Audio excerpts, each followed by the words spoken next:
Muy buenas noches. Vamos a comenzar nuevamente las clases de contratos. A ver, comenzamos esta segunda clase con la clasificación de los contratos. ¿Cómo se clasifican los contratos? Eso será el objetivo de esta PPT, ¿no? En realidad, sería un poco en vano hacer la clasificación si no tiene sentido no usar en la vida diaria la clasificación de los contratos. En realidad, la clasificación de los contratos nos enseña pues mucho no para poder abordar jurídicamente los contratos. Vamos entonces a comenzar la clasificación de los contratos. Los contratos, por su estructura, no se pueden clasificar en típicos y atípicos. Algunos señalan que los contratos se clasifican en típicos y atípicos debido a que si están o no recogidos en un ordenamiento jurídico, ¿no? Serán típicos aquellos que están recogidos en una disciplina legal, mientras que será atípico cuando no lo están. Ambos conceptos relativos se miden en función al contenido, ¿no? En un momento determinado puede un contrato estar regulado en un ordenamiento jurídico y en otro momento no. En la medida que el contrato está regulado, entonces hablamos de un contrato típico. Los contratos, en realidad, típicos y atípicos, también se confunden con los denominados contratos nominados o innominados. Este contrato de innominados o nominados están basados así, la doctrina le ha concedido o no a determinados contratos un nomen juris, de tal forma que se llama contratos nominados aquellos contratos que tienen una denominación, por ejemplo, el contrato de compra-venta sería un contrato nominado, porque la doctrina le está dando ese nombre, ¿no? Pero a la vez, como ya hemos visto, este contrato de compra-venta también sería típico en la medida que hay un ordenamiento jurídico que le está dando esta característica, ¿no? Esta característica, lo está regulando. ¿Listo? Entonces, contratos típicos, aquellos contratos que el ordenamiento jurídico le da todo un tratamiento, mientras que contratos atípicos, aquellos contratos que no tiene un ordenamiento jurídico. Contratos nominados, aquello que la doctrina da un nombre, como este caso del tradi-tradi, que es un contrato de aplauso que en realidad es un contrato nominado, pero es atípico, ¿no? De tal forma que si combinamos ambos tipos de clasificación podemos tener contratos típicos, pero que a la vez son nominados. Pero también vamos a tener contratos nominados que son atípicos, como el caso que ya hemos mencionado, ¿no? El contrato de aplauso. Y vamos a tener contratos innominados y atípicos también, ¿no? Otra clasificación de los contratos está referido a contratos mercantiles y contratos especiales, se llaman, ¿no? Contratos civiles, mercantiles y especiales. Está referido a qué ordenamiento jurídico está regulando el contrato.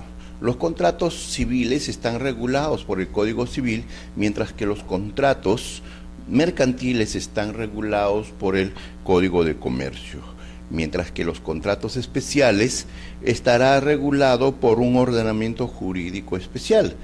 Esto es el tratamiento, pues, de la clasificación de los contratos civiles, mercantiles y especiales, dependiendo de qué ordenamiento jurídico está regulando este contrato, ¿no? Históricamente se ha dicho y se ha hablado, y también todavía creo yo es un tema de discusión, es que no debiera haber esta clasificación de los contratos debieran ser uno solo. Los contratos no debieran ser civiles, mercantiles o especiales, sino simple y llanamente contratos, y tratarse a partir tal vez de una norma común que es el derecho civil. Y por eso cuando se habla del tratamiento del conjunto de contratos a través de lo que se denomina el Código Civil se habla de la civilización de los contratos, es decir, los contratos mercantiles, los contratos comerciales dejan de estar regulados por el ordenamiento del Código de Comercio para luego pasar al Código Civil, y esto se llama la civilización de los contratos no mercantiles.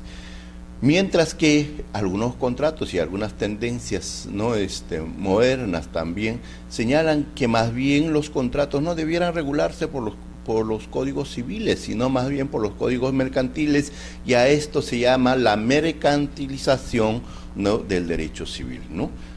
Ciertos contratos civiles pasamos a los contratos comerciales, o los reconocemos como contratos comerciales o mercantiles, y entonces hablamos de la comercialización de los contratos civiles.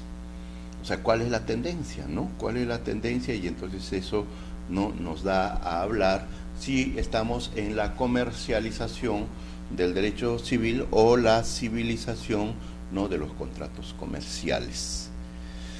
Otra clasificación se debe a que si tienen o no independencia propia los contratos. Desde esta perspectiva hablamos de contratos principales, contratos accesorios y contratos derivados, ¿no? Tres tipos de contratos, entonces, debido a que pueden o no existir por sí solos, ¿no? Contratos principales, accesorios y contratos derivados. Los contratos principales son aquellos que no dependen de otro para existir, ¿no? No tienen sustento en otro contrato para que puedan existir, ¿no? Ejemplo, el contrato de compra-venta no necesita de otro contrato para poder existir como tal, como sí sucede en el caso del contrato de hipoteca. El contrato de hipoteca no puede existir sin que exista un contrato obligatorio, una obligación que garantice, ¿no? Esto es, ¿no?, el contrato accesorio. ¿Y cuándo es entonces el contrato accesorio? ¿Cuándo existe un contrato accesorio? Cuando el contrato por sí solo no existe, sino que depende de otro contrato. Depende que exista la obligación para garantizar esa obligación, y entonces hablamos de contratos accesorios,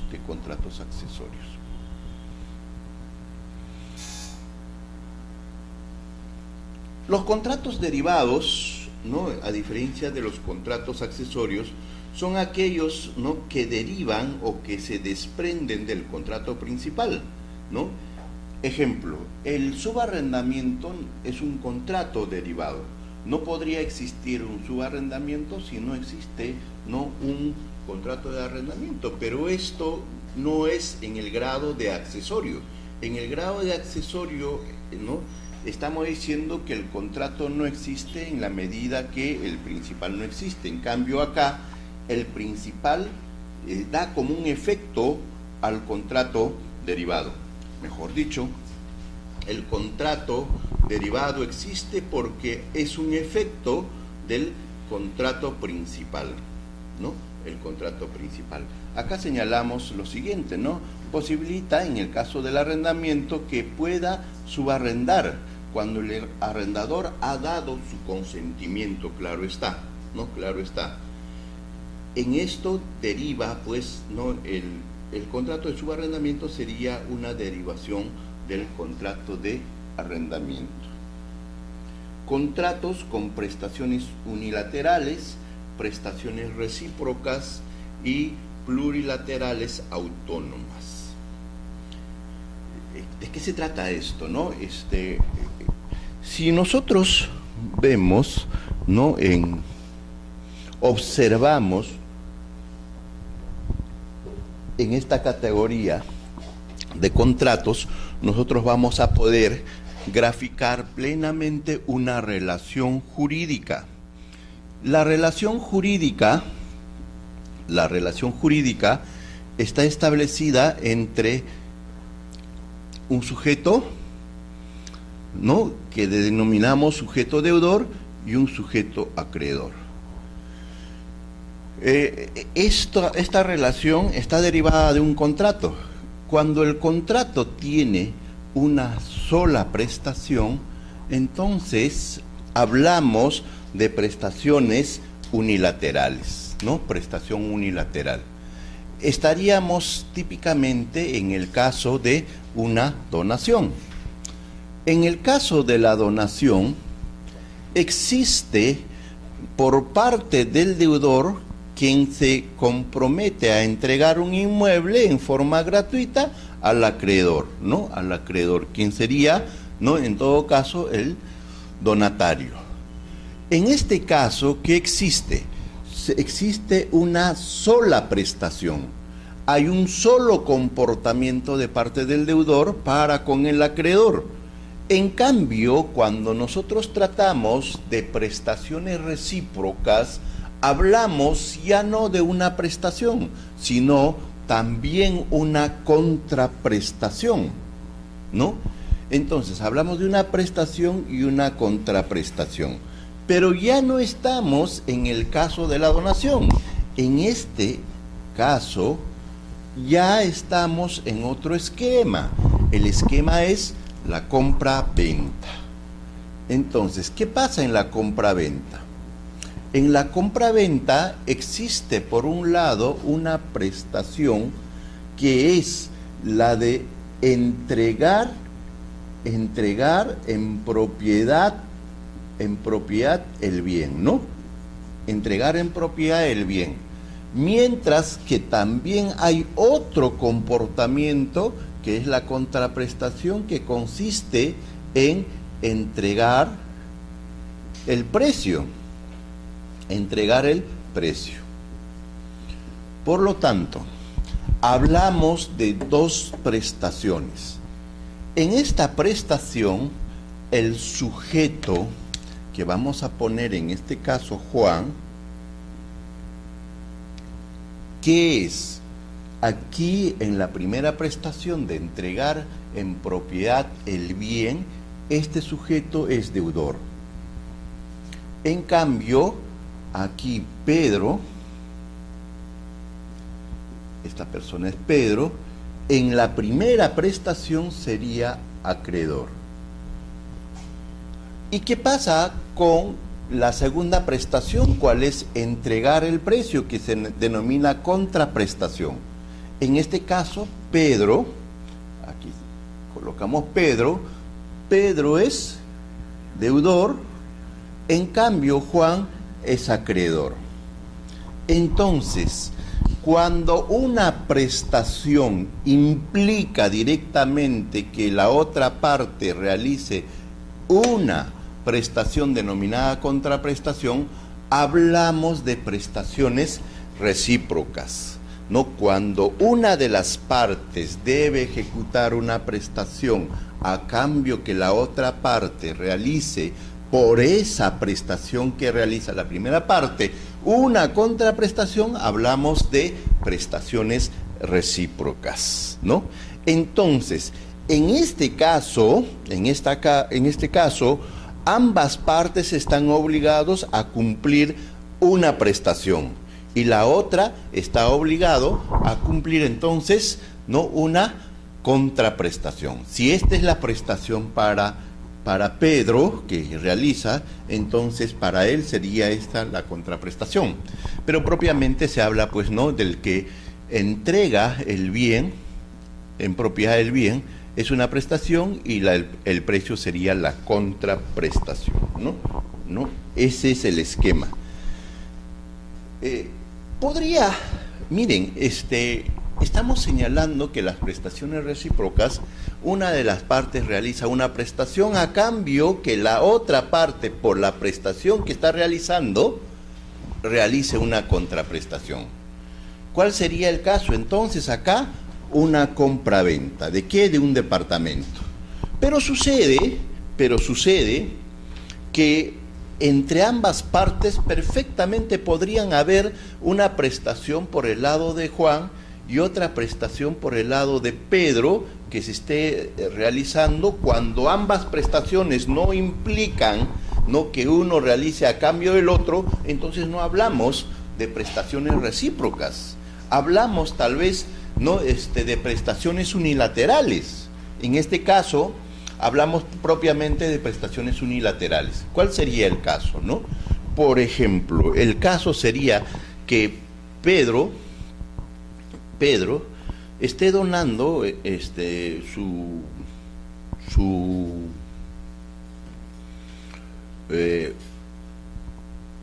su auto de colección que tiene a Juan, pero Juan también por su parte esté donando un reloj, ¿no?, que es de herencia. Pero como vemos, ambas son donaciones y cada quien tiene una prestación, pero una prestación no implica la otra. No es una contraprestación, son dos donaciones totalmente independientes. Y entonces, en ese caso, no hablamos de prestaciones recíprocas, porque si bien hay dos prestaciones, si bien una prestación es a cargo de una parte y la otra parte también tiene otra prestación, una prestación no está directamente vinculada con la otra. En ese caso no se habla de prestaciones recíprocas, más bien estaríamos hablando de prestaciones unilaterales. ¿No? Cuando las prestaciones no son implicantes, entonces hablamos de prestaciones unilaterales. Cuando una prestación se realiza, no porque la otra parte no también realiza otra prestación llamada contraprestación, entonces son implicantes, entonces estamos en prestaciones recíprocas. Las prestaciones plurilaterales autónomas, dentro de la teoría del contrato social, se habla, esto ya es, no, lógicamente, vamos a ver qué sistema acoge cada país. En teoría, lo que tenemos es un conjunto de personas, ¿no? En este caso 3 personas, realizan una manifestación de voluntad y todos no coincidentes, y nace aquí como consecuencia de eso una persona jurídica, y entonces aquí estamos hablando de prestaciones, ¿no?, plurilaterales autónomas. ¿Por qué? Porque esta prestación no se realiza a cambio que la otra parte realice la prestación, que ese sería el esquema de las prestaciones recíprocas. O tampoco es que una prestación acá nada tiene que ver con las otras, sino que todos coinciden para formar una sociedad. Y a esto se llama, ¿no?, prestaciones plurilaterales autónomas. Prestaciones plurilaterales autónomas. ¿Por qué? Porque cada sujeto de la relación realiza un comportamiento. En este caso sería el aporte de dinero, ¿no?, su intención de formar la sociedad, y entonces eso estaría formando pues un contrato, ¿no? Un contrato. Y a esto denominamos plurilaterales autónomas, ¿no? Esto es entonces la clasificación desde el punto de vista de la prestación. ¿Cómo son las prestaciones? Unilaterales, ¿no?, prestaciones recíprocas, o plurilaterales autónomas, ¿no? Autónomas. Contratos onerosos y contratos gratuitos. Contratos onerosos y contratos gratuitos. ¿De qué hablamos esto, no?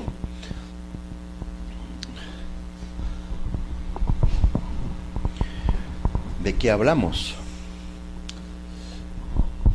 Los contratos onerosos son aquellos donde la parte, ¿no?, una de las partes sufre un sacrificio, ¿no?, pero a la vez tiene una recompensa o una ventaja, mientras que la otra parte también tendría, ¿no?, una ventaja y también tendría un sacrificio, ¿no? Ventajas y sacrificios. ¿Dónde estamos con los plumones? Ventajas y sacrificios. ¿De qué estamos hablando entonces? Cuando nosotros graficamos típicamente un contrato de esta manera, si esta persona tiene que entregar su casa que vale $70,000, entonces esta parte, ¿qué obtiene? Aquí hay, por esta prestación, un sacrificio. ¿Y en qué consiste ese sacrificio? En renunciar a la casa que tiene un valor de 70,000. Es decir, su patrimonio con esta prestación se ve afectado en $70,000. Pero ¿qué pasa con la otra parte? La otra parte más bien tiene un beneficio. ¿Qué pasa acá? El patrimonio de esta persona se ve incrementado con una casa cuyo valor es de 70,000. Cuando esto sucede, cuando la prestación únicamente está constituido por sacrificio de una parte y el beneficio de la otra parte únicamente, entonces hablamos de contrato gratuito, ¿no? Cuando uno solo de las partes se sacrifica y la otra solo obtiene beneficios, hablamos de contratos gratuitos. En cambio, este sería el caso típico de la donación, ¿no? El caso típico de la donación. En cambio, si nosotros, a cambio de ese sacrificio, recibimos un precio, entonces ya no estamos en una donación. Entonces, aquí habrá, por la otra parte, también un sacrificio y por la otra, un beneficio, ¿no? En este caso sería ¿no? ¿Qué cosa? El precio, ¿no? Esto sería el precio. Referente al precio, ¿a cuánto equivale? En soles, $70,000, pues, ¿no? Porque eso es lo que voy a pagar a cambio de la casa, ¿no?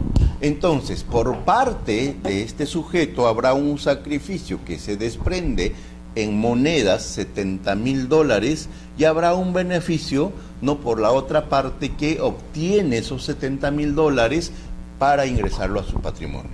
En conclusión, los contratos son onerosos cuando una de las partes recibe un sacrificio a cambio de ventajas. Y en este caso, ¿qué ha sucedido? Si bien Pedro se desprende de la casa por 70,000 y entonces disminuye su patrimonio en 70,000, ¿y qué es lo que pasa con Juan? Juan, ¿no?, se desprende de 70,000 soles de su patrimonio, dólares de su patrimonio, a cambio de que el otro, Pedro, incorpore esos 70,000 en su patrimonio. En este caso estamos hablando típicamente de los contratos onerosos, ¿no? Oneroso. Este contrato oneroso típicamente es el contrato de compra-venta. Si podemos graficar y recordar, ¿no?, mentalmente el contrato gratuito, uno solo de las partes, Pedro, será el sacrificado y otro beneficiado, Juan. Hablamos de la donación. En ese caso, al final de la relación jurídica, Pedro tiene un decremento de su patrimonio de $70,000 y Juan tiene un incremento hasta por 70,000. Y en el contrato oneroso, si bien se desprende de la casa por el valor de 70,000, también Pedro recibe el precio por 70,000. Lo que ha pasado es que el patrimonio ha quedado inalterable y lo que ha tenido más bien es un cambio en su composición. En la composición del patrimonio ya no existe una casa, sino en su lugar existe monedas por $70,000.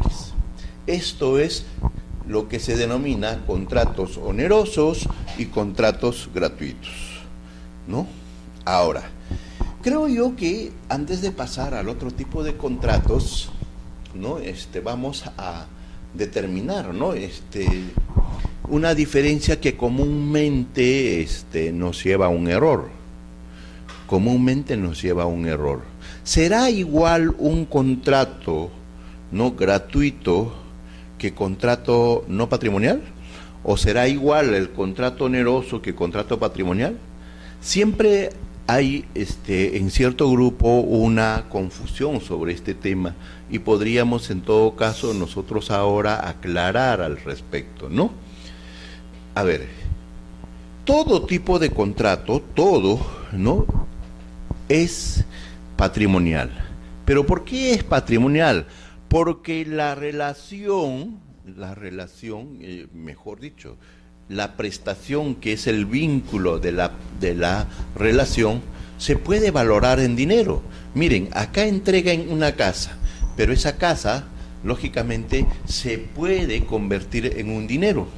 Y es por el monto de 70.000 en este caso, ¿no? Cuando esto ocurre, hablamos de la patrimonialidad, ¿no? Ahora, el hecho de que solamente exista una prestación por un lado, es decir, que el contrato sea gratuito, no deja de ser patrimonial. ¿Por qué?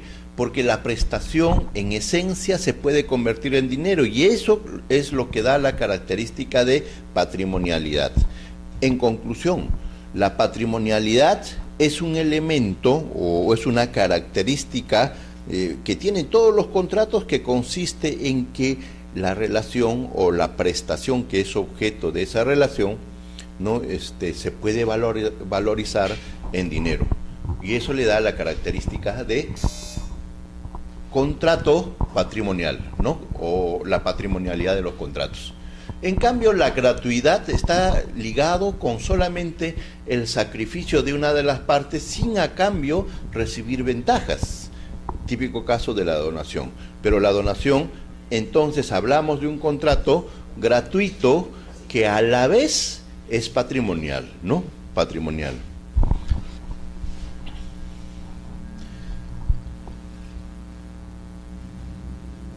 Pasamos entonces al otro tipo de contrato, ¿no? Contratos conmutativos y contratos aleatorios. Los contratos conmutativos, ¿no?, son aquellos cuando se parten de hechos ciertos, es decir, cuando se tiene una certeza en función a la prestación de lo que va a pasar con posterioridad, ¿no? El contrato de arrendamiento sería un contrato conmutativo, al igual que un contrato de compraventa, ¿no? En general, ¿no? En general. Podría haber contratos que tengan un elemento aleatorio, ¿no? ¿Qué quiere decir contratos aleatorios, no? El aleatorio proviene del prefijo alias, suerte, en el que parte de la relación consiste en una duda o es incierto, ¿no? Esto es el elemento aleatorio, ¿no?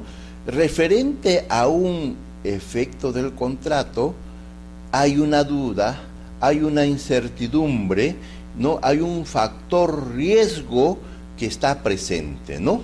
Por ejemplo, el contrato de juego y apuesta está liberado a la suerte. El de la renta vitalicia también, ¿no? A ver, nos explicamos de una mejor manera. ¿En qué consiste un contrato de renta vitalicia? La renta vitalicia consiste en que una de las partes se obliga a entregar una renta a una persona por el resto de su vida. Entonces, aquí hay un elemento aleatorio. ¿En qué consiste el elemento aleatorio, no? Uno no sabe en qué momento se va a pagar la vida, ¿no?, del titular de este derecho. Y por lo tanto, el elemento aleatorio estaría, pues, no representado por la falta de conocimiento del día en que la persona va a morir, ¿no?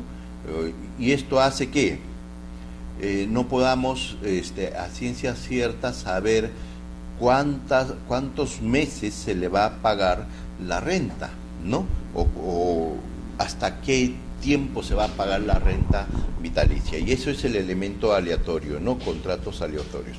Generalmente los contratos aleatorios están vinculados con actividades riesgosas, ¿no?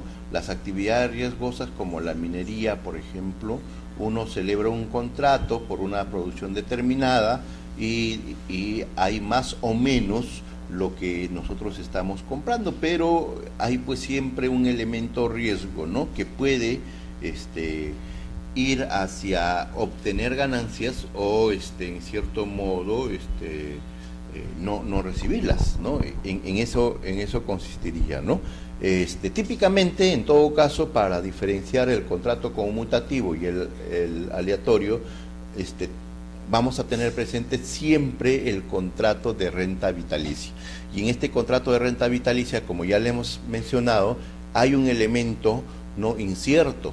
Yo no sé como deudor de esa renta cuánto tiempo voy a pagar la renta vitalicia, porque no sé cuándo va a fallecer, cuándo va a causar el titular de este derecho. En eso consiste, ¿no?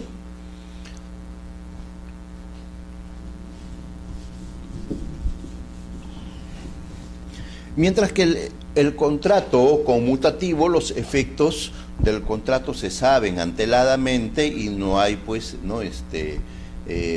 ninguna incertidumbre sobre la prestación. Típicamente acá está ligado bastante con el tema de la prestación. ¿Se sabe o no en qué va a consistir la prestación? Sí, se sabe plenamente, entonces contratos conmutativos. No, hay un riesgo, hay un factor de incertidumbre, de duda, entonces hablamos de contratos aleatorios. Contratos consensuales, formales y reales, ¿no?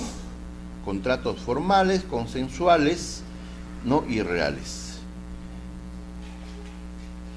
Esta clasificación está referida a que si la sola voluntad de las partes es suficiente o no, o requiere alguna formalidad, o requiere que se realice un acto de entrega para que pueda producirse el contrato, ¿no? Para que surja el contrato, ¿no? Para que tenga lugar el contrato.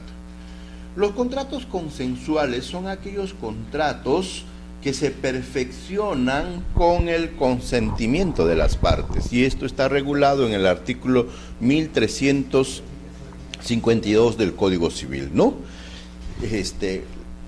El contrato se perfecciona con el consentimiento de las partes, cuando hay un acuerdo entre las partes, ¿no? Más adelante vamos a ver cuándo se produce este acuerdo.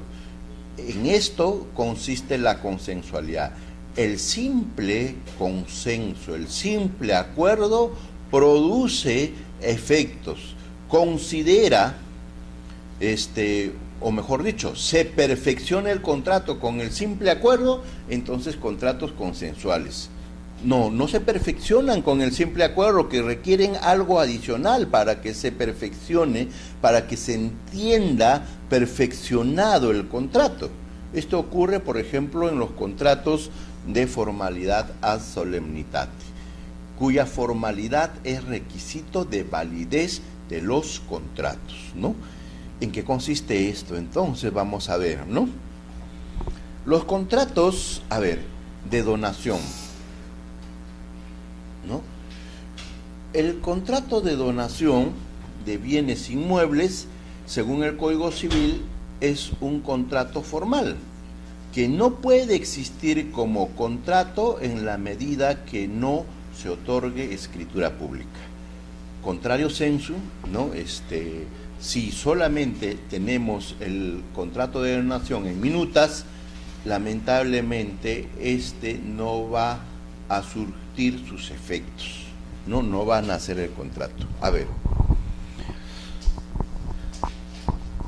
Una vecina un día vino a la casa y me dice: doctor, yo quisiera ver cómo perfeccionar el contrato de donación que hizo mi mamá a mi hijo. ¿Y qué había resultado? Que la abuelita en vida había hecho una minuta, ¿no?, a favor del nieto, por el cual le dejaba en propiedad, ¿no?, el terreno donde se ubicaba la casa donde vivía pues la abuelita. Y quería pedir el otorgamiento de escritura pública o tal vez el tema de la prescripción adquisitiva. Y ¿por qué? Porque ya era él el propietario, ¿no? Era él el propietario. Bueno, en primer lugar, lo que nosotros debiéramos decir respecto a este tema es lo siguiente. Si la abuelita estuvo de acuerdo de donar, ¿no?, ese inmueble al nieto, lógicamente, para que sea donación como tal, tendría que haberse perfeccionado por escritura pública. Y en la medida que no se perfeccionó por escritura pública, ¿no?, esa transferencia de dominio no surte efectos, no se habría perfeccionado el contrato. En principio, el contrato solo se perfecciona con el consentimiento de las partes. Si el acto es formal, si el contrato es formal, no solo basta el consentimiento de las partes, sino que adicionalmente tiene que cumplirse la formalidad establecida por la ley. En este caso de la donación, tiene que otorgarse la escritura pública. Entonces, tratándose de la donación, el contrato no surte con el acuerdo de las partes, sino más bien con elevarlo a escritura pública. A partir de ese momento habría operado la transferencia de propiedad en el caso de donación. Ya se habría perfeccionado también el contrato a partir de elevarse a escritura pública. Antes no hay contrato. Podría haber una especie de tratativas, pero que no llegó a surtir, ¿no?, los efectos del contrato. En cambio, los contratos reales está ligado con el tema de que se debe o no cumplir con la entrega, ¿no?, con la entrega del bien. Si hay un contrato que se condiciona que debe entregarse y ahí se perfecciona el contrato, entonces hablamos de contratos reales. Los contratos reales son aquellas, ¿no?, formalidades ad solemnitate que ya no exigen, ¿no?, una formalidad como la escritura pública, sino la entrega, ¿no?, la entrega de un bien para que el contrato se perfeccione, ¿no? Se perfeccione. En algunos sistemas jurídicos, el contrato de compraventa no debe entenderse perfeccionado, sino al momento de la entrega. El típico caso del Código Español, no es, algunos dicen que es un contrato real el que establece el Código Español, porque señala que al momento de que se produce el consentimiento de las partes, se presume la entrega también del bien. En buena cuenta habría como que el efecto real, porque está referido a una entrega, pero no es una entrega real, sino una entrega ficticia o una entrega presumida, ¿no?, que no sería típicamente el contrato real. El contrato real es cuando el contrato se perfecciona con la entrega del bien. El sistema español no lo es. ¿Por qué? Porque no hay una entrega real, sino más bien hay una presunción de entrega. Se presume que las partes, al momento de celebrar el contrato, entregan los bienes, materia de compraventa, ¿no? Pero eso es una presunción, ¿no?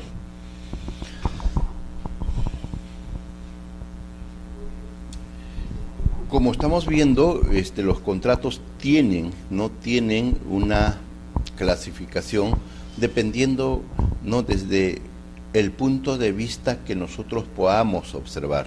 En este caso, tenemos que observar el tiempo de duración de los contratos, ¿no? Las relaciones obligatorias son duraderas o no lo son. Cuando no lo son, denominamos también, ¿no?, relaciones instantáneas. En realidad, hablamos acá, y esto hay que conocerlo y recordar, ¿no? Recordar nuevamente.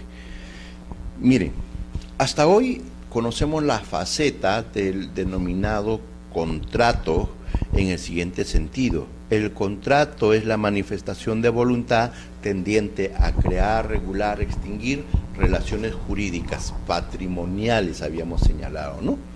Pero eso, ¿no? Entonces está circunscrito de esta manera. Hay una persona que emite su voluntad, otra persona que también emite su voluntad, y que ambas, ¿no?, voluntades deben coincidir para que surja la relación contractual. Y entonces hablamos ahí del contrato. Vamos a suponer que acá hay una prestación por un lado, otra prestación por el otro lado, y a esto ha concluido ¿qué? El contrato.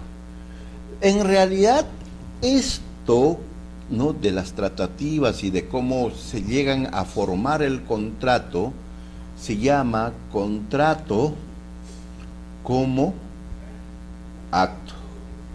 ¿Como acto de qué? Acto jurídico, pues, ¿no? Como acto, como manifestación de voluntad. Pero no es que nosotros, cuando realizamos, ¿no?, por ejemplo, un contrato de suministro, no estamos siempre discutiendo el contrato, no siempre estamos celebrando el contrato. ¿Qué pasa en el contrato de suministro, no? Llega un momento en que las partes, ¿no?, deciden, ¿no?, relacionarse a través de un contrato de suministro, discuten, ¿no?, el contenido de este contrato, y de ahí, ¿no?, que se deriva o que se tiene el contrato como acto, en la medida que las partes han discutido el contrato. Pero esa es la parte, la faceta que describe la definición del contrato. ¿Cómo? Es, ¿no?, la manifestación de voluntad tendiente a crear, regular, extinguir relaciones jurídicas patrimoniales. Pero acá es el contrato como acto, como una actividad de generar, ¿no?, una relación. Pero surge, ¿no?, también otra faceta del contrato. Se denomina contrato como norma. A esto se refería Kelsen, ¿no? El contrato como norma, en realidad, ya no es la discusión, ya no es el acuerdo, sino el resultado de ese acuerdo, que está plasmado, para nosotros típicamente no es necesario que se plasme de esta manera, basta que haya un acuerdo, ¿no? Pero vamos a suponer que esto se ha plasmado en un documento, y ese documento se llama contrato. Miren, este contrato, así redactado, las cláusulas que hemos llegado al acuerdo, en realidad ya está comportándose como, acá, ¿no?, como norma. ¿Qué quiere decir eso? Ya es como una ley, y por eso viene, ¿no?, contrato, el contrato es ley entre las partes, ya viene a comportarse como una ley. ¿En qué medida? En que este contrato, como norma, va a regular el comportamiento de los sujetos. Típicamente en el contrato de suministro se ve eso, ¿no? ¿Cómo se ve? Hemos celebrado el contrato de suministro y cada una de las partes sabe qué prestación va a realizar semanalmente, mensualmente, diariamente, etcétera, y la otra parte también sabe lo que le corresponde en el contrato, y al final este contrato está regulando el comportamiento de estas personas, ¿no? El comportamiento de estas personas. Desde esa perspectiva, hablamos de contratos, ya no como acto, sino desde la perspectiva del contrato como norma, de contratos instantáneos, de contratos no duraderos. Ejemplo, ¿no? Cuando hay una compra-venta, donde el vendedor entrega el bien y recibe el precio, definitivamente se cierra el negocio, opera la transferencia de propiedad, ¿no? Y en ese momento habría surgido como acto. pero también como norma, ¿no? Pero instantáneamente esa ley como que queda derogada. ¿Por qué? Porque ¿qué comportamiento posterior va a existir? Tal vez algunos dirían, oye, mira, por ejemplo, acá hay obligaciones de saneamiento. Claro, obligaciones de saneamiento es decir que si el bien tiene algún defecto judicial o desperfecto, ¿no?, en su construcción, en su esencia, ¿no?, podríamos nosotros reclamar a través de las cláusulas del contrato establecido que se reparen, ¿no?, esos vicios que aparecen, pues, no como el hecho de que hay un juicio civil, etcétera, ¿no? Saneamiento, ¿no? Saneamiento. Entonces, eso es el contrato, ¿no? Pero es instantáneo, ¿por qué? Porque ya las prestaciones principales, tanto el precio como el bien que debe transferirse, ya se ejecutaron. Y ya ahí desapareció el contrato.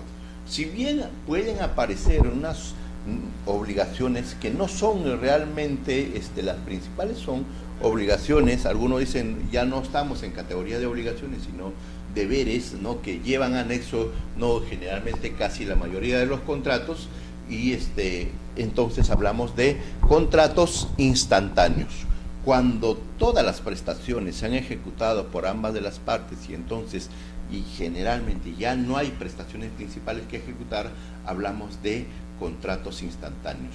Compra-venta de una gaseosa que se termina pues con la entrega de la gaseosa y pago del precio, ¿no? Y ¿qué relación está creando? ¿Qué contrato como norma está creando? Nace como contrato, como acto, y también a la vez nace como norma, pero a la vez mueren ambos, ¿no? Mueren ambos, instantáneamente, no se perdura en el tiempo, ¿no? En cambio, las relaciones obligatorias duraderas, en las relaciones o los contratos de duración prolongada, podemos nosotros decir que el típico caso, ¿no?, de un contrato a plazos. Se transfiere la propiedad, pero la otra parte tiene una prestación. ¿Y cuál es la prestación, no? Una contraprestación, digo, dividida en cuotas que van a lo largo de 2, 3, 4 años, 5 años. Generalmente hoy por hoy los contratos de compra-venta de casas están entre 15 a 25 años, ¿no? Entonces es una relación duradera y ahí el contrato se comporta como norma. No se comporta como acto, se comporta como norma. Como acto ya la manifestación de voluntad se dio y ahí, ¿no?, se forma el contrato como acto y muere también el contrato como acto, porque muere en el momento que hay consentimiento, y el consentimiento ha generado que surja el contrato en una nueva faceta. ¿Cuál faceta? Contrato como norma, ¿no? Como norma. Claro está que también, ¿no?, antes del consentimiento no hay contrato.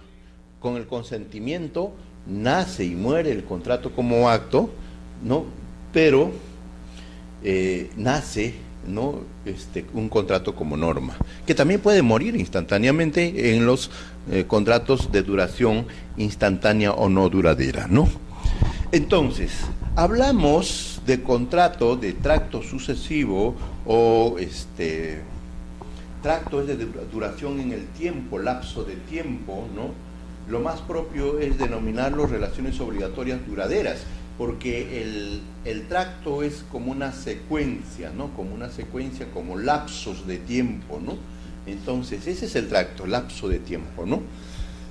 En cambio, duración duradera es que puede prolongarse indefinidamente o tal vez por lapsos a lo largo del tiempo, ¿no? Luego, claro está, de la celebración del contrato. Desde esta perspectiva tenemos, ¿no?, prestaciones de ejecución inmediata, ¿no? Y esto va desde la perspectiva de las prestaciones, ¿no? Podría una parte tener una obligación de ejecución inmediata, como el caso de la compra-venta de un bien, un inmueble, a plazos, donde el vendedor entrega inmediatamente el bien y por lo tanto opera también la transferencia de propiedad y no se reserva la propiedad. En cambio, de ejecución diferida sería el caso, ¿no? Que realicemos la misma compra-venta y como no se ha cancelado el precio, se dice que al cancelarse el precio se le transferirá la propiedad, ¿no? Entonces ahí la ejecución es diferida en cuanto a la transferencia de propiedad. Podría ser el caso, como les había mencionado anteriormente, ¿no? Una de las prestaciones es ejecución inmediata y la otra prestación, ¿no?, de ejecución, ¿no?,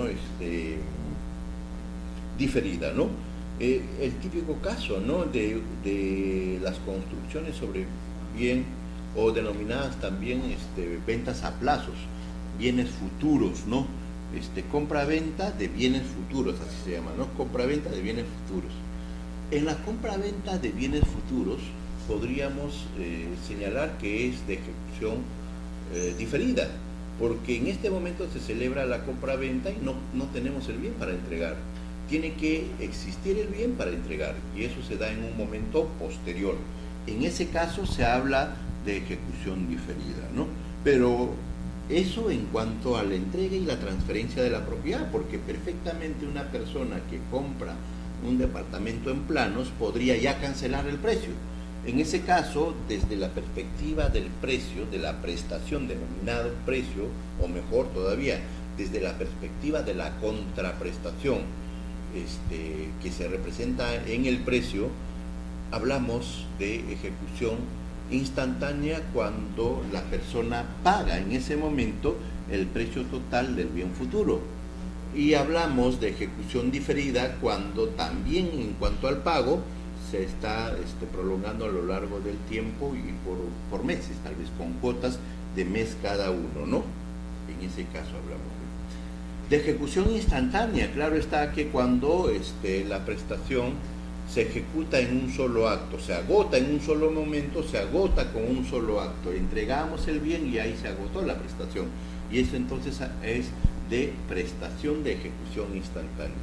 Miren, aquí lo importante es tener en cuenta lo siguiente. ¿De qué tipo es la prestación? ¿Instantánea o diferida? ¿O inmediata o diferida? ¿No? Pero estamos hablando desde la perspectiva de la prestación, de tal forma que en un contrato podría de una de las partes haber ejecución inmediata y de la otra parte ejecución diferida. Típico caso cuando se compra, ¿no?, cancelando el precio, un bien futuro. El bien futuro no existe, más adelante se les va a hacer la entrega y la transferencia de propiedad, pero ya el precio está cancelado, ¿no? Desde la perspectiva del precio, ejecución inmediata. Desde la perspectiva de la prestación de entregar el bien futuro, ¿no?, ejecución diferida. Ejecución diferida, ¿no?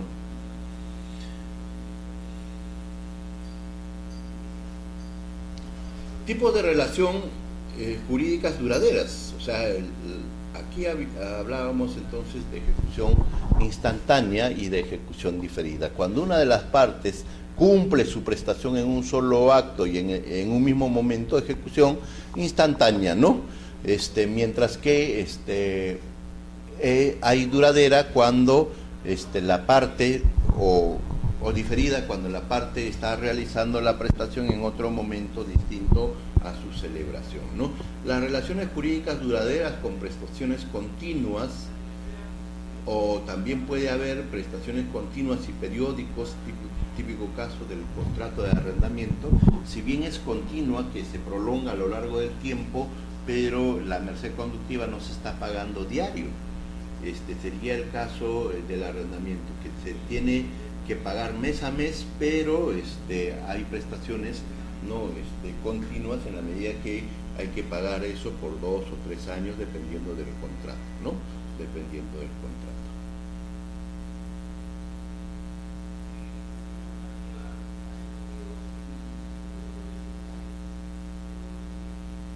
Ya. Otras formas de clasificar el contrato por la regulación, entonces, por su regulación teníamos el caso de los típicos y atípicos, y esto está, si está o no regulado por una disciplina jurídica. Ya lo habíamos señalado esto, y hay contratos atípicos como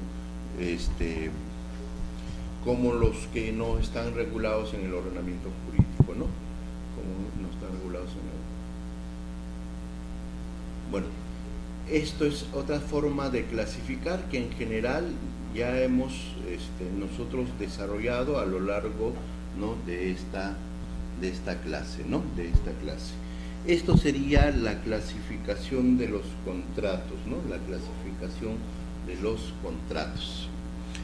Pasamos ahora a ver, ¿no?, la formación de los contratos, la formación de los contratos.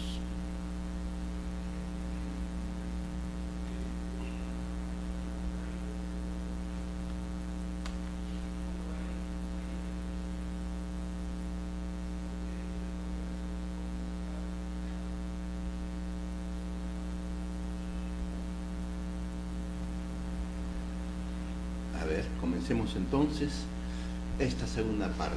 ¿En qué consiste la formación de los contratos? ¿Cómo se forma el contrato? ¿Qué debe pasar para que exista un contrato? Desde esta perspectiva hablamos de consentimiento. El Código Civil habla siempre del consentimiento. El contrato se perfecciona con el consentimiento de las partes. Si nosotros podemos analizar la palabra consentimiento, en realidad es un sentimiento mutuo, un sentimiento de ambas partes, recíproco se podría decir, ¿no? Y a eso se denomina el consentimiento, ¿no? Y aquí cuando hablamos del consentimiento podríamos hablar de dos tipos de consentimiento, ¿no? ¿Qué quiere decir eso, no? ¿Qué quiere decir eso? Hay una persona que quiere celebrar un contrato con otra persona, ¿no? A ver, aquí en primer lugar tenemos a lo que se denomina el oferente. Y aquí tenemos lo que se denomina el destinatario. Entonces, por parte del oferente, ¿qué hay?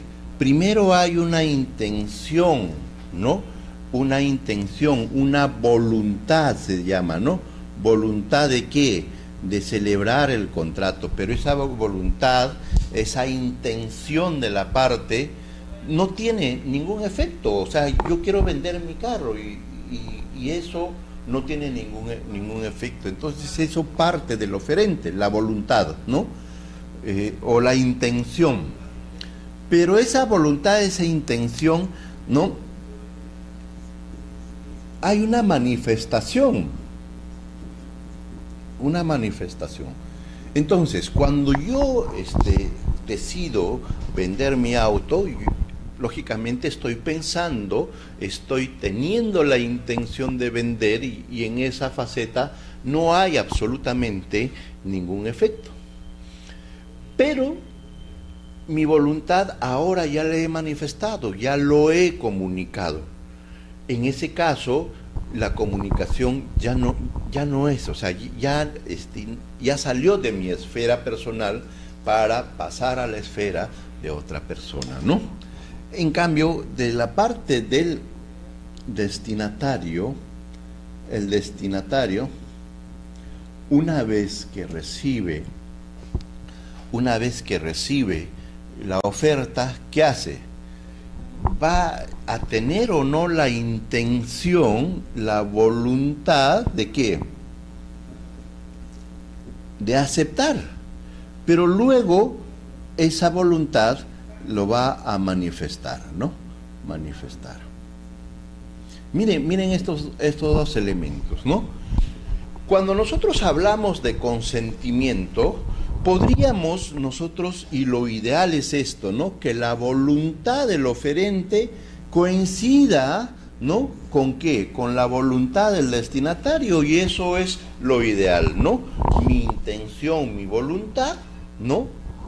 ha coincidido con la voluntad del destinatario y entonces en ese momento de coincidencia surge el contrato.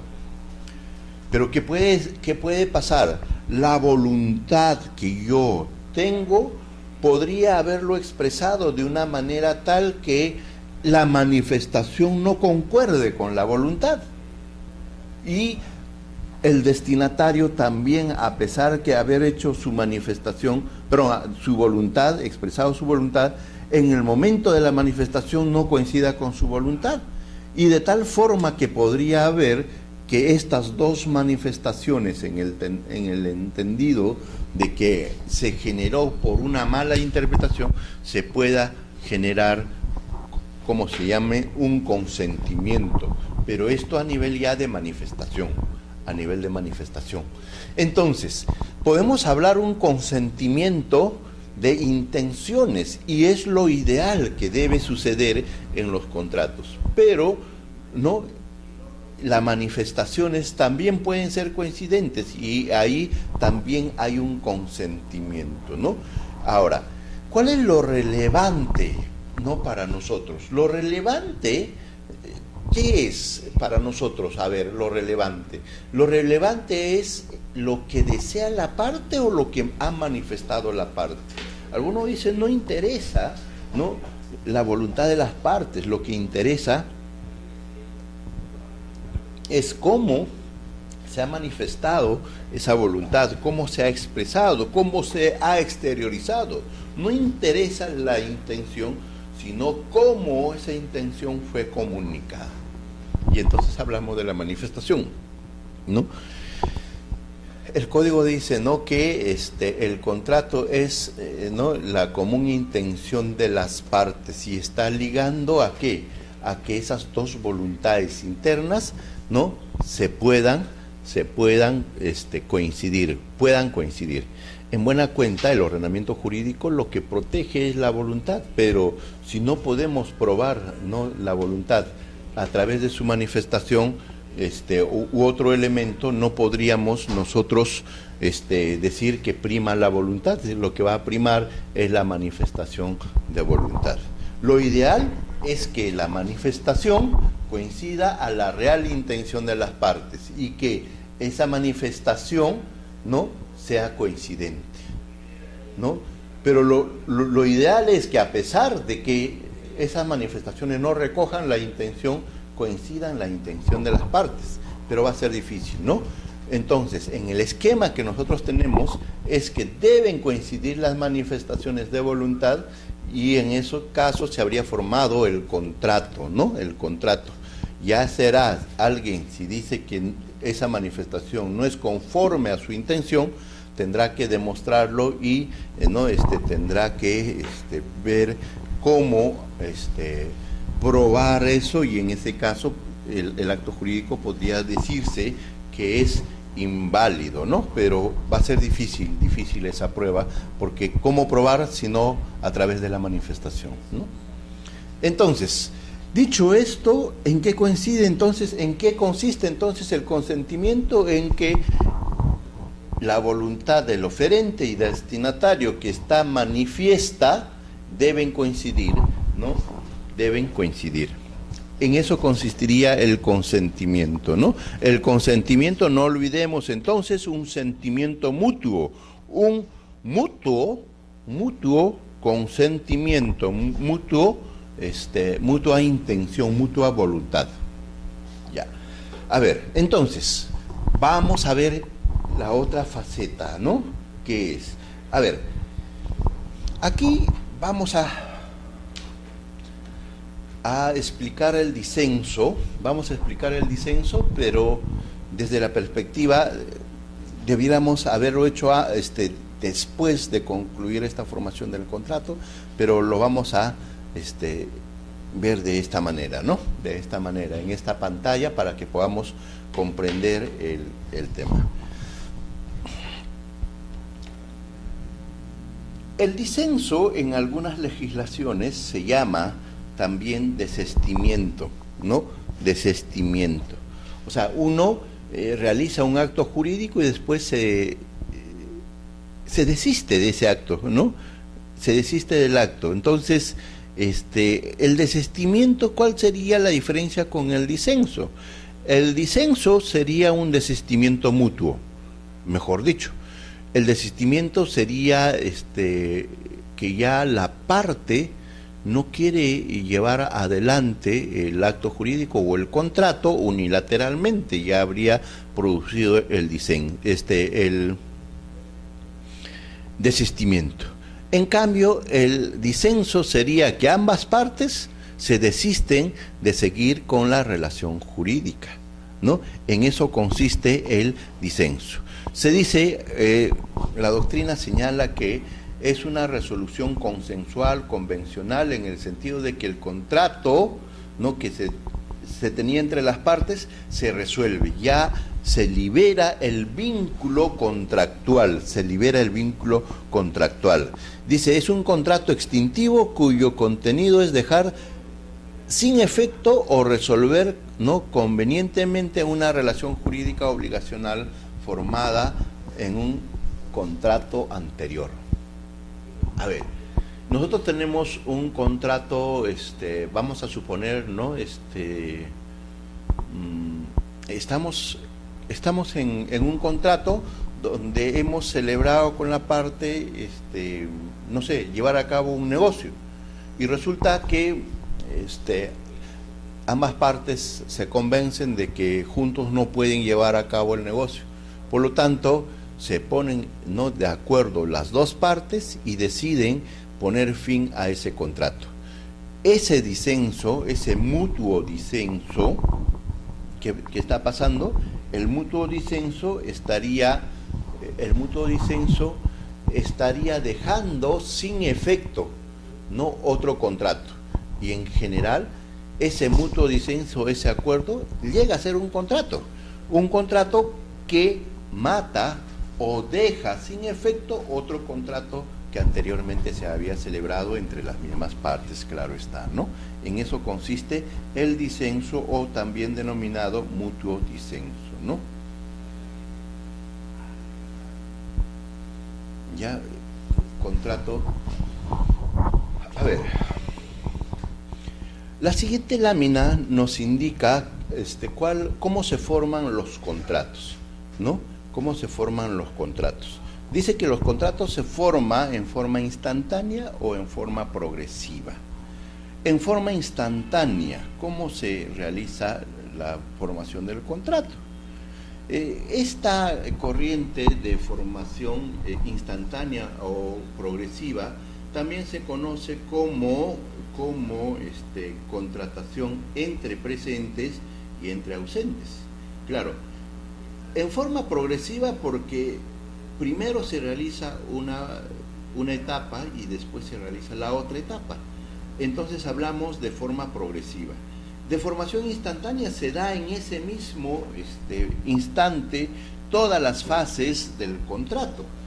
Y entonces, ¿de qué fases estamos hablando? La fase de la oferta, la fase de la aceptación. Cuando la oferta y la aceptación se producen en un mismo instante, entonces hablamos de contratación entre presentes. Lo que quiere decir eso, nosotros nos acercamos a una tienda de estos que venden artefactos y empezamos el negocio, ¿no? ¿Cuánto me vende usted, no, la refrigeradora? ¿Cuál es el precio? Llegamos a las tratativas y de las tratativas pasamos al acuerdo. Y entonces, producido el acuerdo, se terminó el contrato. Entonces, la formación fue instantánea. ¿Por qué? Las dos partes estaban presentes al momento de la negociación, ¿no? En cambio, se habla de contratación progresiva o también entre ausentes cuando una de las partes está acá en Lima, lanza la oferta y la oferta, el destinatario de la oferta está en Arequipa. Y entonces, miren ustedes, primero tendrá que llegar, ¿no?, la aceptación al destinatario, el destinatario hará una aceptación que también volverá a viajar hacia el oferente, a Lima. Y por lo tanto, hablamos acá de una formación del contrato en forma progresiva. Primero se da la oferta, luego la aceptación, ¿no? Y están distantes, ¿no?, en un lugar, y entonces se habla, ¿no?, se habla de contratación entre ausentes. Entonces, ¿cómo podemos definir la contratación entre presentes? ¿No? Podemos definir que las partes están, ¿no?, en un mismo tiempo y lugar, en un mismo tiempo y lugar. Es decir, miren, estos dos sujetos están frente a frente. Este es el vendedor de la refrigeradora, ¿no? Sí, pues el vendedor de la refrigeradora, y este es el comprador de la refrigeradora. Pero a ver, o pensemos en algo mucho más fácil, ¿no? Decidimos nosotros vender el carro, entonces nos convertimos en oferente. Lanzamos la oferta a un amigo nuestro, ¿no? A un amigo nuestro. Y entonces el amigo nuestro será el destinatario de la oferta. Pero ¿qué ocurre para que surja la oferta? Mire, la oferta, el oferente, nosotros tenemos la intención, la voluntad y la manifestamos. ¿Hacia quién? Hacia el destinatario. Entonces acá hay, esta manifestación constituye, ¿qué cosa? La oferta. Esa oferta viaja al destinatario, y este destinatario, ¿no?, también tiene esa faceta misma, mira, ve. Luego que decide la aceptación, entonces su intención es aceptar, manifiesta su intención, y luego, ¿qué hace? Lo comunica ¿a quién? Al oferente, ¿no? Lo comunica al oferente. Pero, ¿de qué estamos hablando acá? Mira, esto es, ¿qué cosa? La oferta. En cambio, esto es la aceptación. La aceptación. Todo lo que ustedes están viendo aquí, ¿no? Aparentemente está sucediendo que esta persona está en Lima y esta persona está en Arequipa, pero realmente están juntos, ¿no? Se da en ese mismo instante. Entonces, la oferta se lanza, el destinatario acepta y se habrá formado el contrato.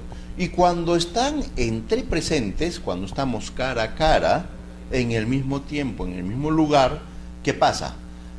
La oferta se da e inmediatamente debe surgir la aceptación. Si no ocurre eso, no, claro está que podríamos darle un plazo tal vez, ¿no? Pero generalmente en la contratación entre presentes ocurre que la aceptación debe ser instantánea, ¿no? Recibido la oferta, el otro tiene, ¿no?, la opción de aceptar. Se produce la aceptación e inmediatamente, como están entre presentes, está siendo conocido ¿por quién? Por el oferente, y en ese momento se celebra el contrato. Por eso decimos que el contrato surge con la aceptación, Entonces, cuando estamos entre presentes no hay problema, ¿no? La oferta es conocida inmediatamente por el destinatario, la aceptación producida, la aceptación también es conocida inmediatamente por el oferente. Entonces, ¿no?, se lanza la oferta, se acepta, y en ese momento de la aceptación, si hay coincidencia con la oferta, vamos a ver cuáles son los elementos para que pueda producirse ese enlace, entonces se habrá producido el contrato. Cuando se reúne, ¿no?, la oferta y la aceptación se unen, en ese momento se habrá producido el contrato. Y eso se denomina contratos entre presentes. Pero en todo caso, vamos a dar la misma estructura, pero ya desde otra perspectiva. El oferente, nosotros estamos en Lima, y el destinatario está en Arequipa. Ahora sí no podemos decir que al momento de producirse la aceptación, entonces inmediatamente el oferente conoce la aceptación y se produce el contrato, porque esto no ocurre así. ¿Qué pasa? Cuando uno está en Lima, nosotros lanzamos la oferta, ¿qué pasa? Miren, Aquí surge primero, ¿no? A ver, vamos a ver este detalle, pero desde otra perspectiva, ¿no? Desde otra perspectiva. Ya esto ustedes lo han comprendido perfectamente y entonces vamos acá a explicar de otra manera. Arequipa, ¿no? Arequipa. ¿Ya? A ver, ¿qué pasa? Esta persona tiene la intención de ¿qué? De contratar. Entonces, primero hay una intención. Entonces, cuando hay la intención, primero es intención. ¿Ahí habrá oferta?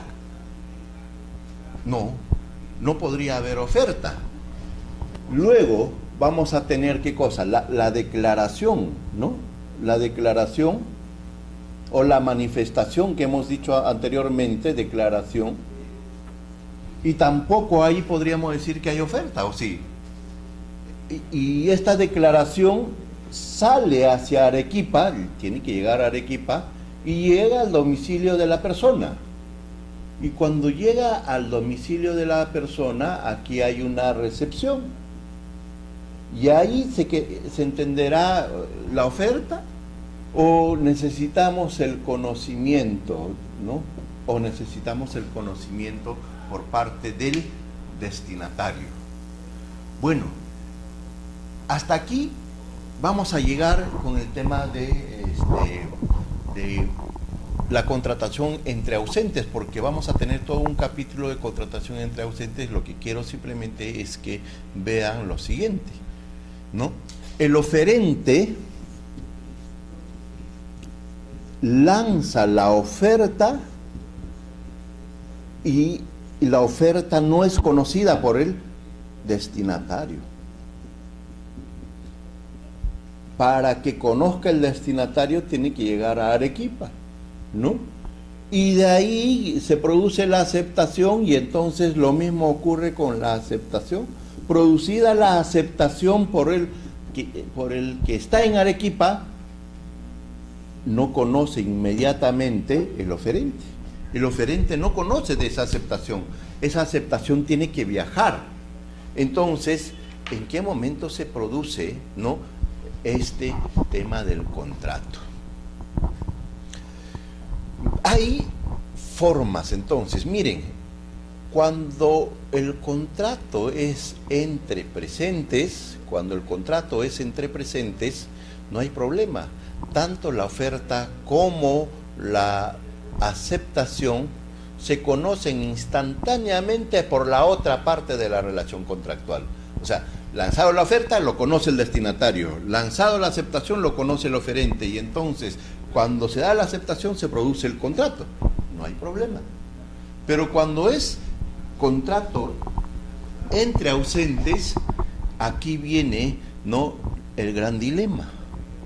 ¿Cuándo hay oferta? Cuando yo tengo la intención, ¿no?, de contratar, cuando declaro, cuando recepciona el destinatario, o cuando conoce de mi oferta el destinatario. Desde esta perspectiva podríamos nosotros entonces decir que existen teorías acerca de la formación del contrato. Miren, la teoría vamos a graficar cada una de estas teorías, y para poder comprender en qué momento se produce el contrato, ¿no? Nuevamente, vuelvo a repetir, desde la perspectiva de la contratación entre presentes, el contrato se habría celebrado con la aceptación, ¿no? ¿Por qué? Porque tanto la oferta como la aceptación son conocidas por las otras partes y no hay problema. No hay problema en qué momento se perfecciona. Pero miren ustedes, ahora sí, el contrato entre ausentes. Miren, ¿qué dice la teoría de la emisión o declaración? Dice, el contrato se perfecciona cuando se emite, se manifiesta la aceptación. Dos principales objeciones, ¿no? Dicen, no hace hincapié en el carácter recepticio. Parece injusto vincular al oferente a una declaración que ignora. ¿no? Que ignora. A ver, veamos ese esquema, ¿no? Ese esquema.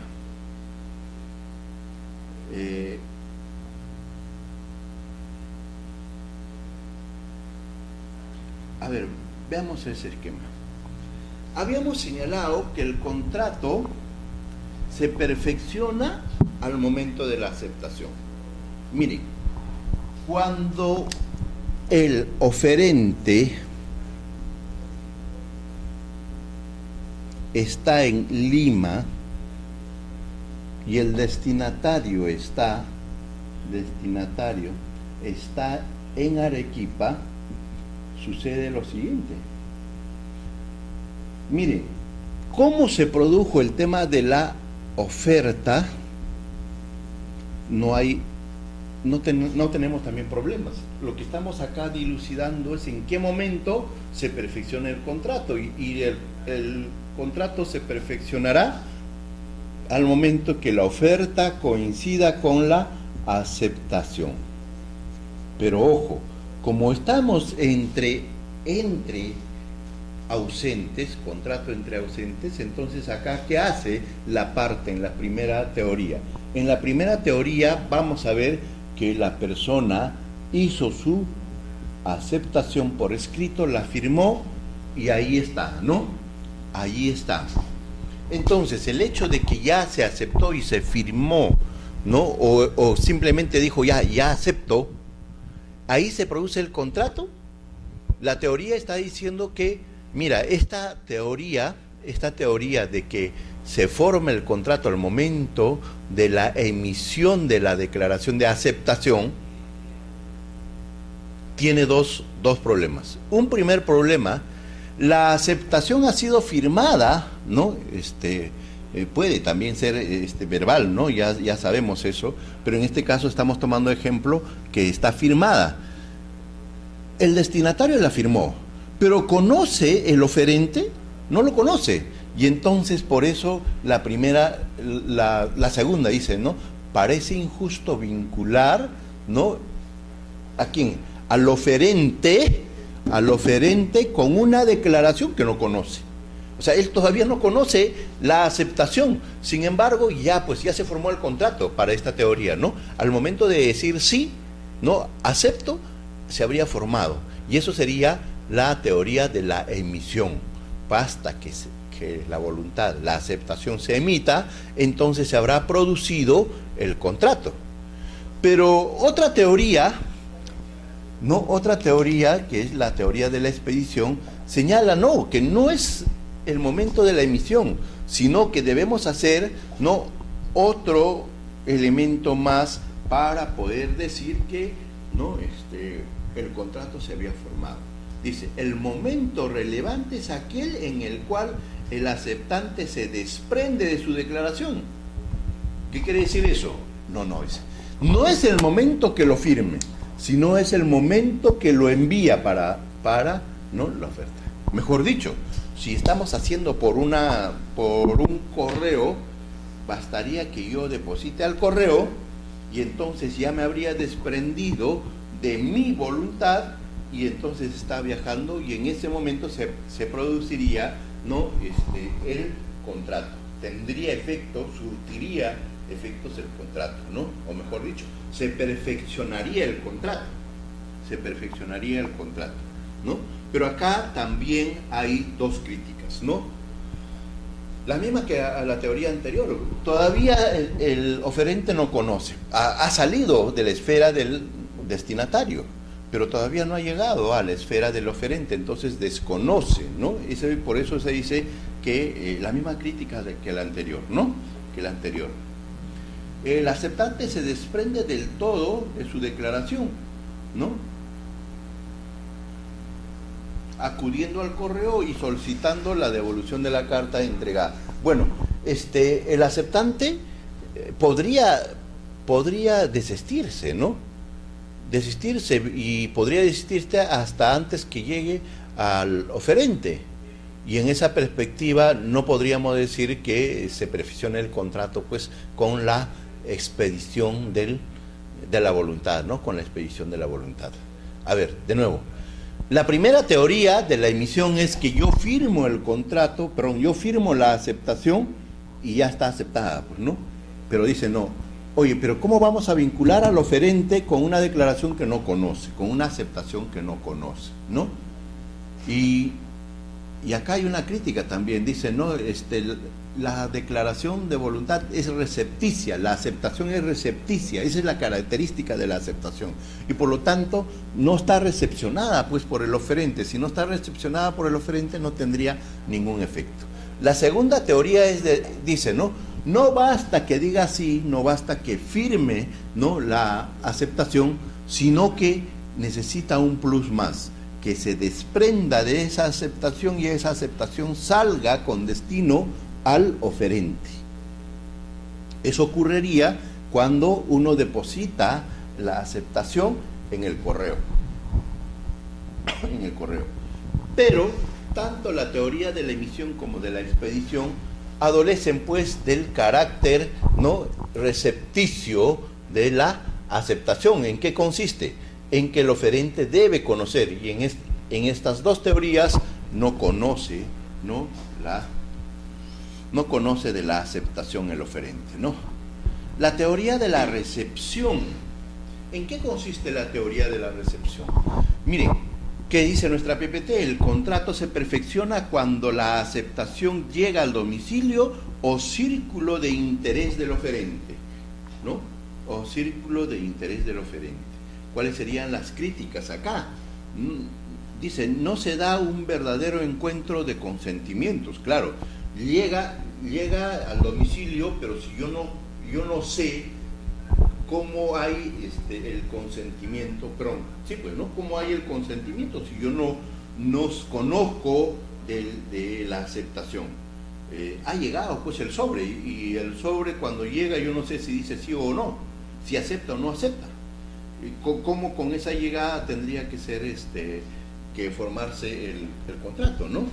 La declaración de voluntad recibida puede ser afirmativa o negativa, ¿no? La formación se hace depender por el puro hecho de puramente material, ¿no?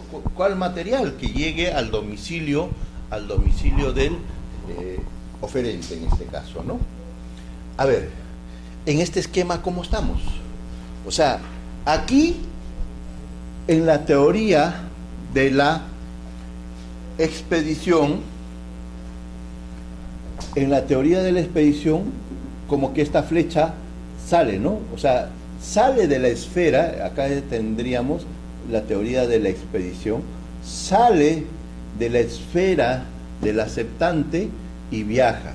En cambio, en la teoría de la recepción, aquí está el domicilio y entonces llega, ¿no?, la aceptación al domicilio, ¿no? Al domicilio. Ahí sería entonces la teoría de la recepción. La expedición sale de la esfera del aceptante. La teoría de la emisión aquí no sale de la esfera de quién, del aceptante. Simplemente lo que dice es acepto, lo que dice es firma la aceptación, pero todavía no sale de la esfera del destinatario. Sale de la esfera del destinatario cuando deposito, ¿no?, en el correo. Y cuando eso ocurre, ya estamos en la teoría de la expedición. Pero la teoría de la expedición, tanto como la teoría de la emisión, no tienen críticas y no puede entenderse que allí se forme el contrato, porque la aceptación tiene una característica de ser receptiva por el oferente, ¿no? Oferente. Entonces, cuando llega al domicilio, decimos, llegó ya la aceptación al domicilio, ya está la carta en el domicilio. Tampoco podríamos decir que se forma allí el contrato. ¿Por qué? Porque no habría realmente esa unión, no habría la coincidencia de la aceptación, ¿no?, con la oferta. ¿Por qué? Tanto la aceptación como la oferta son intenciones de las partes, y no estarían coincidiendo y no habría entonces consentimiento, ¿no?, de voluntades. Y por lo tanto, la última teoría dice, ¿no?, la teoría de la expedición. Perdón, no, la teoría, ya nos...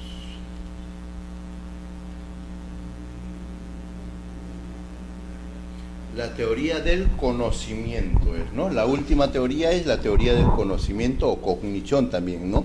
Aquí esta teoría sostiene pues que el contrato se perfecciona cuando el oferente conoce de la aceptación del destinatario. Acá el oferente ya no es en el domicilio, sino en la intencionalidad, ¿no? Conoce de la aceptación del destinatario. En ese momento se formaría el contrato, ¿no? El momento del perfeccionamiento, ¿no? Se deja, dice, al arbitrio del... eso serían las críticas, ¿no? Se deja al arbitrio del oferente y dificulta su prueba, dice, ¿no? ¿Por qué? Porque ya veremos, pues, si una vez llegado la aceptación al domicilio del oferente, el oferente podrá abrir o no la comunicación, y entonces esto estaría, el perfeccionamiento estaría, ¿no?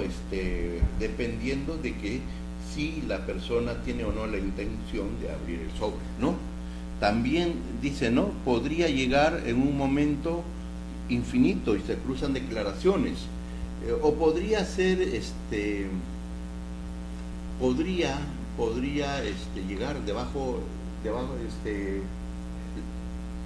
la aceptación podría llevarse a cabo por debajo de la puerta, y cuando eso ocurre, muchas veces la declaración de la aceptación, está claro, ¿no?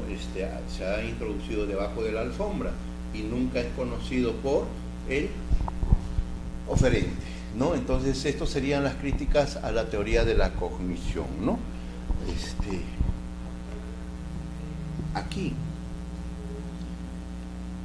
¿cuál sería el sistema jurídico? ¿Cuál sería el sistema jurídico peruano? O sea, ¿qué teoría adopta? La teoría de la emisión, la expedición, la recepción, o la teoría del conocimiento.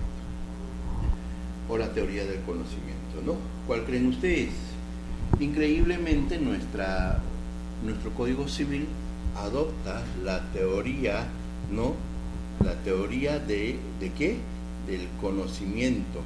Algunos dicen la teoría del conocimiento, otros dicen la teoría de la recepción. En realidad es la teoría de la recepción, pero con presunción de conocimiento, ¿no? El contrato se entiende perfeccionado cuando llega al domicilio. Sin embargo, cuando llega al domicilio se entiende conocido en ese momento. ¿A efectos de qué? De revertir pues las críticas a esta teoría del conocimiento, ¿no? Para no dejar al arbitrio de las partes. Entonces llega la comunicación, se entiende que en ese momento se está conociendo, ¿no? A ver, esto que ocurre en el perfeccionamiento del contrato también tiene efectos para todo el tema de la voluntad, ¿no? Imagínense, a ver, o declaración de voluntad, ¿no? Para todo efecto de declaración de voluntad. En buena cuenta, una resolución judicial también es una declaración de voluntad. Si eso es el caso, nosotros tendríamos que preguntarnos, ¿desde cuándo es obligatorio una resolución judicial? ¿No? ¿Desde cuándo es obligatorio una resolución judicial? Desde que la emite, es decir, desde que la resolución es firmada por el juez, entonces hablaríamos de la teoría de la emisión, ¿no? O sea, según la teoría de la emisión, ¿no? La resolución judicial sería obligatorio desde el momento en que el juez lo firme. En cambio, ¿no? La teoría de la expedición sería cuando el juez no solamente lo firma, sino que además le pone pues al notificador, ¿no? Le consigna al notificador, ¿no? Esa resolución. Y en ese momento se llama la teoría de la expedición. Pero hablamos de la teoría de la recepción cuando esa resolución es obligatoria a partir de que llega al domicilio, no del destinatario, que puede ser el demandante o el demandado, pues depende a quién se le está dirigiendo la resolución. Y algunos dirían, no, desde que se comunica en el domicilio, no, sino desde el momento en que la parte, ¿no? conoce de esa resolución. En buena cuenta, el sistema nuevamente, ¿no? El sistema es de recepción en todo el sistema peruano con presunción de conocimiento, claro está. Entonces, la resolución tiene efectos desde que se le notifica en el domicilio, ¿no? Y ahí se entiende conocido pues la resolución por, ¿no? Parte del destinatario de esta resolución, ¿no?